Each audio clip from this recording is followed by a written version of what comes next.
வானத்தில் இருந்து பார்த்தா அது ஒரு வியூகம். ஆனா உள்ள போறவங்களுக்கு அது ஒரு மரண இயந்திரம்.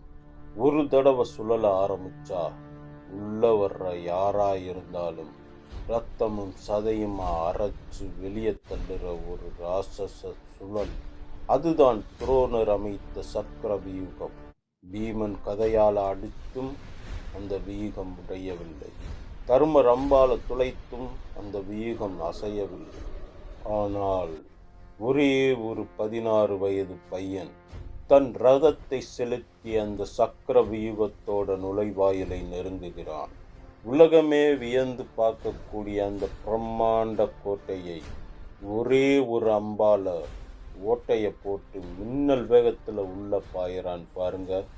அதுதான் அபிமன்யுவோட ஆக்ரோஷம். உள்ள போன அவன் ஒரு சூறாவளி மாதிரி சுழல ஆரம்பிச்சான். கௌரவ படைகளோட தலைகள் தெறிக்க ஆரம்பித்தது. ரத்த ஆறே ஓடியது.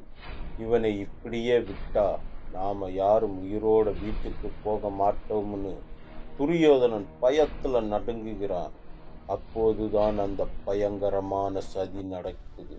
துரோணர், கர்ணன், சல்லியன்னு எல்லோரும் ஒன்னா சேர்ந்து தர்மத்தை குழி தோண்டி புதைக்கிறாங்க. ஒரு குழந்தைய வீழ்த்துறதுக்கு அங்க போட்ட அந்த திட்டம் என்ன?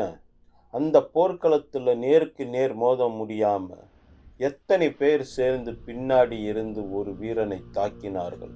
கடைசி நிமிஷம் வரைக்கும் அந்த வியூகத்தை ஒத்த ஆளா கலங்கடிச்ச அபிமன்யுவுக்கு அப்புறம் என்ன நடந்தது தெரியுமா? வாருங்கள் பார்க்கலாம்.